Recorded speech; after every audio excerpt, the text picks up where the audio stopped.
ॐ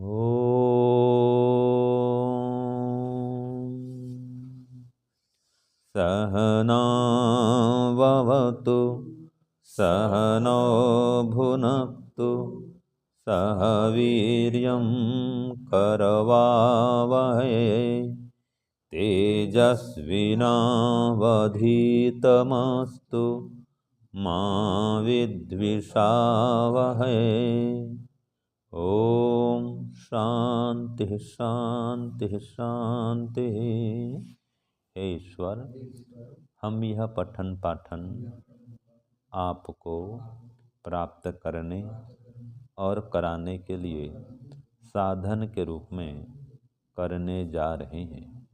इस कर्म को और इसके कर्म फल को भी आपको अर्पित करते हैं। ओम शांति शांति शांति। सबको सादर नमस्ते जी। अब जी हमारा वेदांत वैशेषिक दर्शन में 7वां अध्याय आरंभ होगा। हमने इसके पहले पढ़ा था कि आत्मकर्मसु मोक्षो व्याख्यातः, ये 6ठे अध्याय का द्वितीय आहनिक का अंतिम सूत्र था कि आत्मकर्म से मोक्ष होता है। और आत्मकर्म माने क्या होता है? अष्टांग योग। ठीक है, ये हमने पढ़ा था। साथ में निष्काम कर्म भी आएगा, परमात्मा का श्रवण मनन निधिध्यासन साक्षात्कार। इस परंपरा से आपको मोक्ष की प्राप्ति होगी, यह हमने पढ़ा था।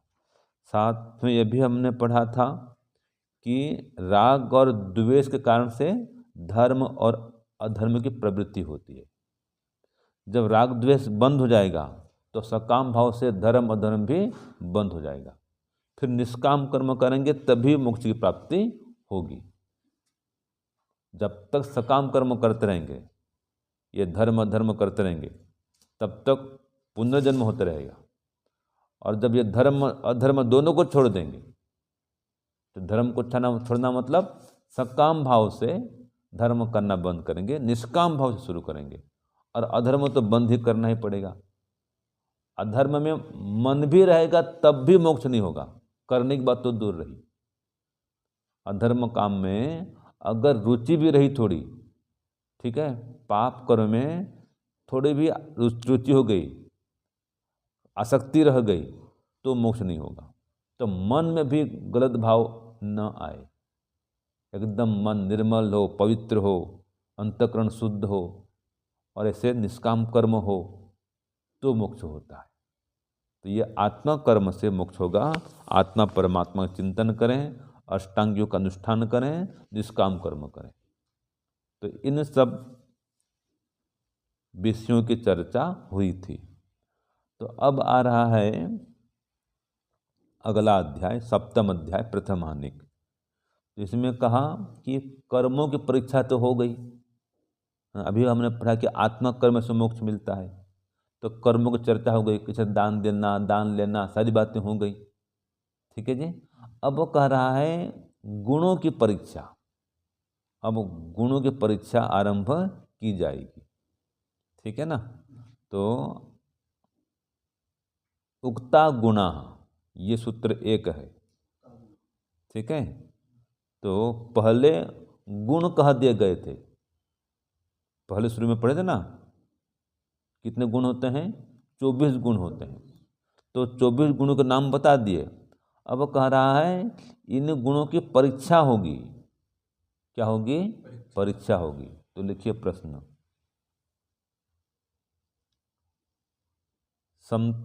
सप्तम अध्याय के, देखो, सप्तम अध्याय के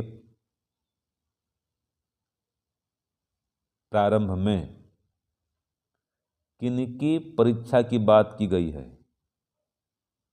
ठीक है, या किनकी परीक्षा आरंभ करने की बात की गई है? किनकी परीक्षा आरंभ करने की बात की गई है? हाँ, की गई है, आरंभ करने की बात की गई है, कर दो।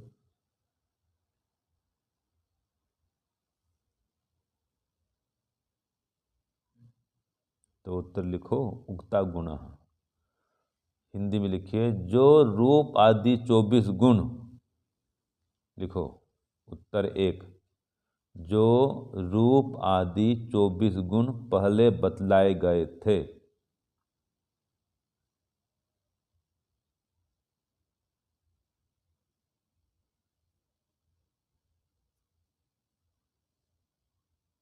जो रूप आदि 24 गुण पहले बतलाए गए थे, अब उनकी परीक्षा की जाती है।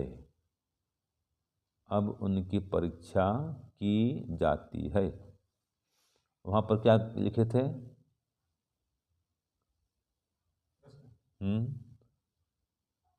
किनकी परीक्षा आरंभ की जाती है कर दो।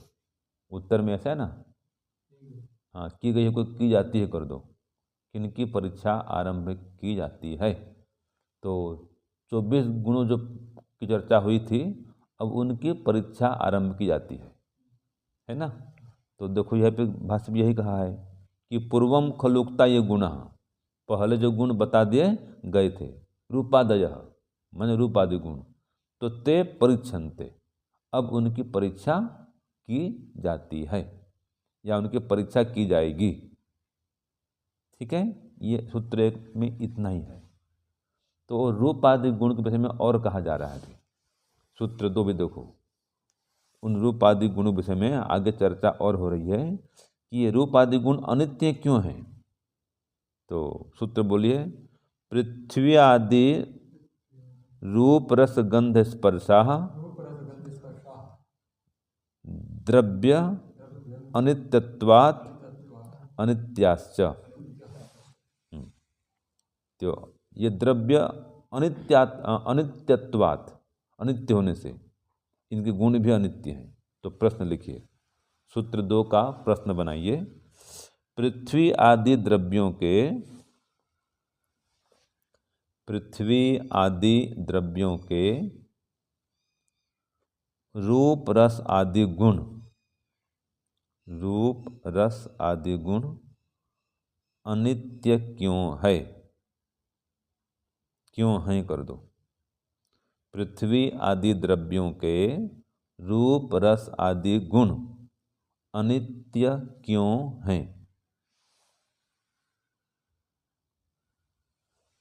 ठीक है, हाँ। तो क्या उत्तर में दिया देखो सूत्र में कि पृथ्वी आदि रूप रस गंध स्पर्शा द्रव्य अनित्यवाद, इन द्रव्यों के अनित्य होने से, ठीक है, ये पृथ्वी आदि जो द्रव्य हैं इनके अनित्य होने से इनके गुण भी अनित्य हैं। लिखो उत्तर, पृथ्वी आदि द्रव्यों के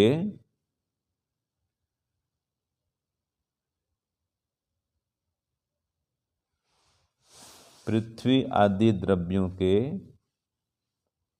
अनित्य होने से, पृथ्वी आदि द्रव्यों के अनित्य होने से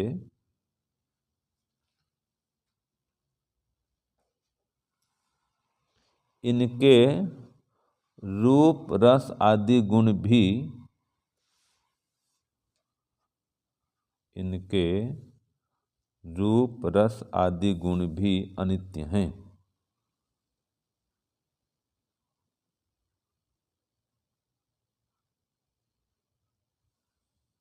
ठीक है, समझ में आ गया।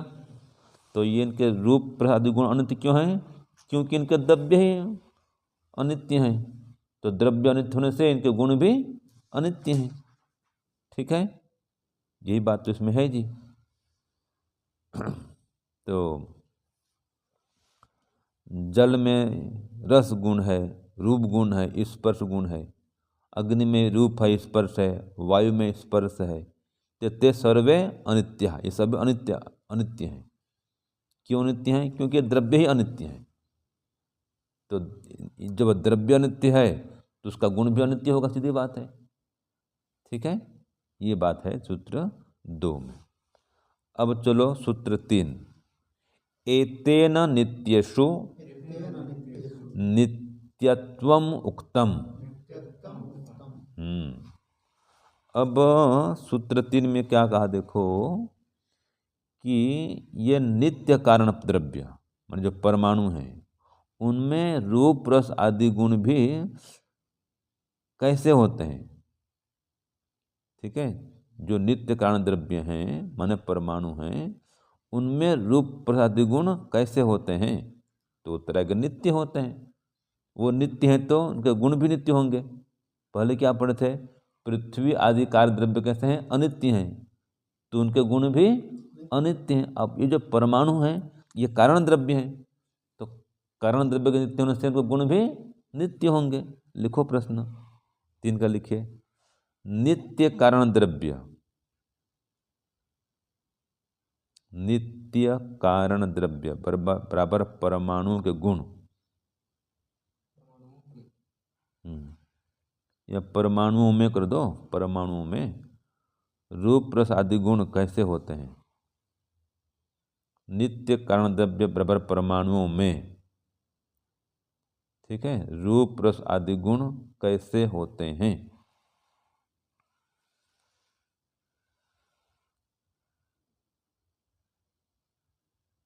तो उत्तर लिखो, नित्य कारण द्रव्य बराबर परमाणुओं में रूप रस आदि गुण, रूप रस आदि गुण भी नित्य होते हैं।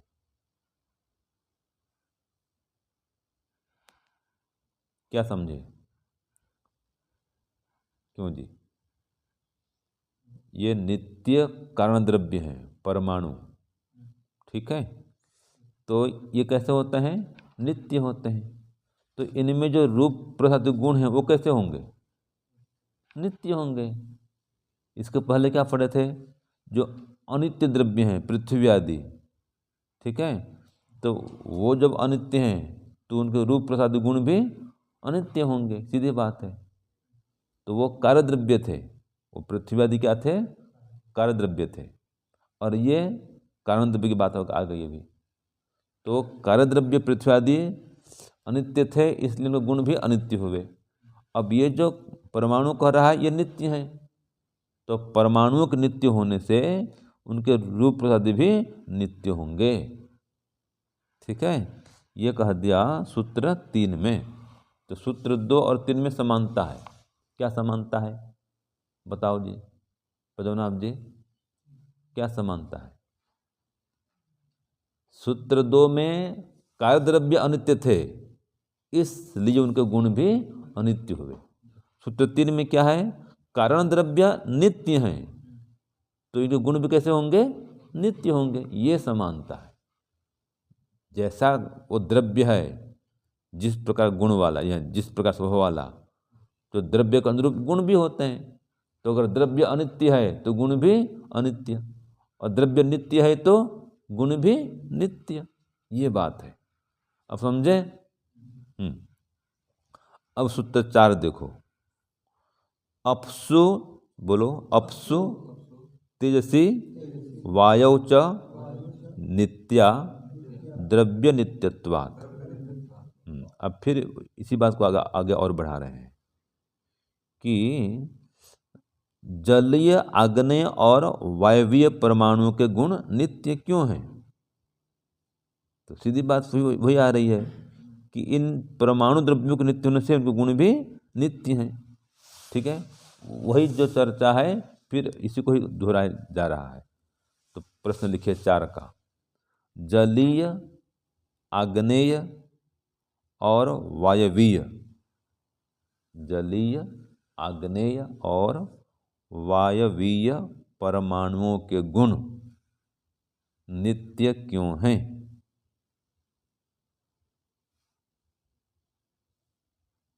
ठीक है, ये प्रश्न हुआ।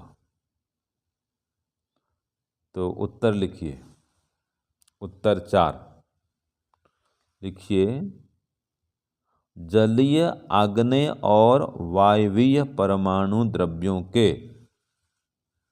जलीय आग्नेय और वायवीय परमाणु द्रव्यों के नित्य होने से, नित्य होने से उनके गुण भी उनके गुण भी बराबर रूप रस आदि भी, रूप रस आदि भी नित्य हैं।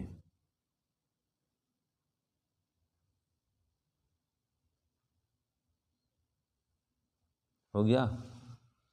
तो क्या सार निकला कि जलीय, आग्नेय और वायवीय, देखो इनके परमाणु द्रव्यों को नित्य कहा गया है, तो इसलिए इनके गुण भी नित्य होंगे। और पृथ्वी क्या पड़े थे, वो कार्य द्रव्य है। पृथ्वी आदि जो कार्य द्रव्य हैं, ठीक है, उनके अनित्य होने से उनके गुण भी अनित्य हुए। तो ये आज का ये सार रहा। जैसा द्रव्य होता है गुण भी उसका वैसा ही होता है। अगर द्रव्य अनित्य है तो गुण भी अनित्य होगा, और अगर द्रव्य नित्य है तो उसका गुण भी नित्य होगा। उदाहरण के लिए जीवात्मा भी, जीवात्मा नित्य है तो उसका गुण भी कैसा होता है, नित्य होता है। परमात्मा नित्य है तो उसका गुण भी नित्य है। ठीक है, ये बात है। तो ये 4 सूत्र का हमने पाठ पढ़ा, अब इसको विराम देते हैं। ओम शांति शांति शांति। सर्वेभ्यो नमः। सबको सादर नमस्ते।